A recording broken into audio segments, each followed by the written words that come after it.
love that Harley, when called to action, immediately goes in there. She's not afraid. She's not scared. She's been through so much that when she has to do a job, she just does it. And that little shoulder roll at the end was perfect. And you could still see from her face, she was scared. This is not that she's stupid and doesn't understand what kind of danger she's in.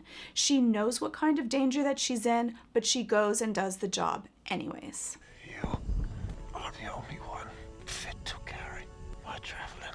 Carry it for. Carry it for who? For what? What the heck? I love the smack. But you can see that Harley is searching for meaning. She wants a higher purpose. I think that a lot of us through life are searching for what is our meaning? What is our reason for existing? What gives our life a purpose? And I think that that is what Harley is searching for through this movie. And so she takes the javelin, she's touched that she is special, but she still doesn't know what exactly that meaning really is. And why is she the one that's fit? And so because he doesn't answer it for her, which, let's be honest, that happens to all of us through our lives, she has to find the meaning on her own. I'm a princess. I think that in this scene, Harley sees herself as someone different than who she perceived herself to be.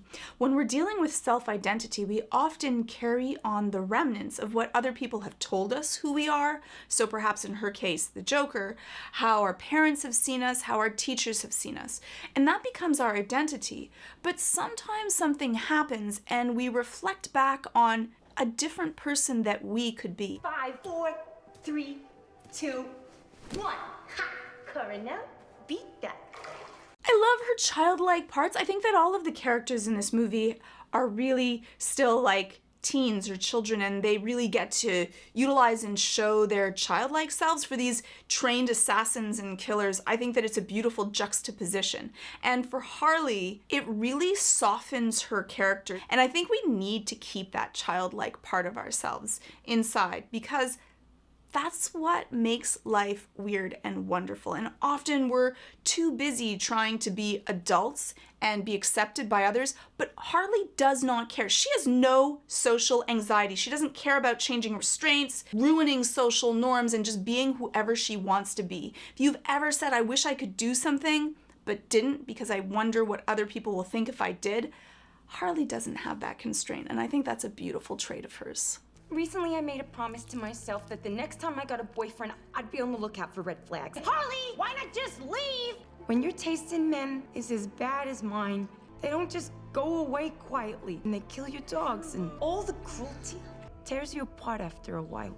Though the scene takes it way too far, I think that it shows that Harley is an abused woman. She's been in abusive relationships. When she speaks about being torn up inside, that's what happened to Harley's personality, and that's why she's so weird and quirky and wonderful, but also damaged and hurt. As she's on this journey of her identity and who is she, there's still those remnants of scars that are within her. And so because of that, yes, new relationships are really difficult for how do you deal with this in a healthy way when you've never had a healthy relationship. We're taught these things from childhood by watching our parents, and if they didn't have a healthy relationship, you may not have a great barometer of what that is. And if you've been in a lot of abusive relationships, every relationship can be really scary. And I think that it is for Harley as well. How many meta-power teammates arrive with you?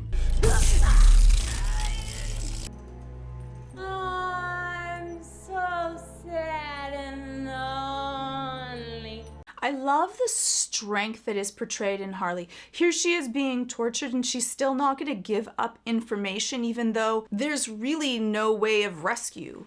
But I think that a lot of times when you've been through a very difficult life, this is like a Thursday for her. She is tough. And this scene really shows how strong she is because instead of crying out or begging for mercy, she sings at the end. And I think that this is often shown with men when they're being tortured and rarely shown with women. So I love that they show how really tough Harley is. She's still mentally tough in being able to endure this. 3, 2. What are you guys doing? Here to save you. You were gonna Save me? Well, I can go back inside and you can still do it. Harley is so touched that people would actually come to save her. She's never been in a situation where people cared enough about her to truly risk their lives, and the whole team is there, though they barely know her. And I love when she says, well, I could go back inside if you want, so you can do this wonderful thing that you want to do for me. It's almost like she found out about a surprise party that was for her and she didn't know it and she doesn't want to ruin it. So she's like, I'll redo all of it. But how touched she is and how it almost brings her to tears, I think is really beautiful. We fail the mission, you die. If we find out any information you give us is false, you die. If we find out you have personalized license plates, you die. What? No. It's like a kid when they get to like be a part of the adult stuff and they just can't wait to be a part of it so much that even though they don't know the rules, they're gonna jump in and be able to add stuff because they're part of the team now and they're overly excited about being part of the team. I think that it's just an adorable scene of them all coming together, because even when Flag admonishes her, it's in a really cute way, like, no, Harley, like, come back. No, you can't do that. But she still feels good about being included. And I think that when you haven't had a team that you really trust to be able to be a part of something can make you a little overly excited. I know what I'm carrying the javelin for. Makes me so emotional. I love that she's found her purpose. She now knows what she has to do, why she was given this, her meaning.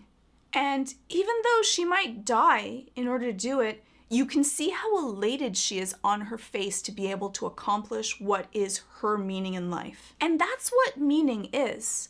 Like, often we wish, I remember wishing that I get hit over the head and find out what my purpose in life is.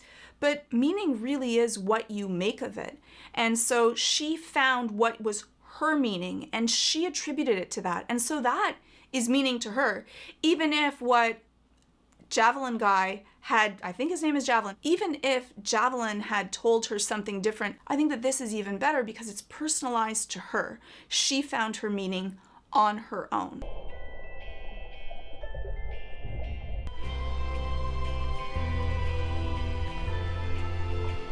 At this point, she drops the javelin, symbolizing that it has served its purpose in the film, but also for herself. Though she's swimming in all this ocular fluid, which kind of gross, she looks really happy and beautiful music is playing because that's how she's feeling at this time.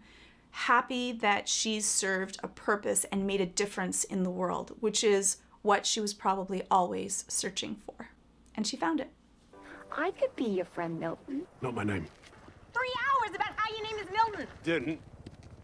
Yes, we did. And there we have it. She offers friendship, even though she got his name wrong, but she still is able to reach out her hand, her herself not really having good, deep friends. She really understands what it's like to be alone and how precious that really is. I think that Harley really came full circle in this. She showed how strong, courageous, brave, childlike, and still broken, and it was all okay. So that was my favorite scenes from Harley Quinn. Why don't you let me know which ones yours were, and if I missed any, and if you liked the video, please hit subscribe.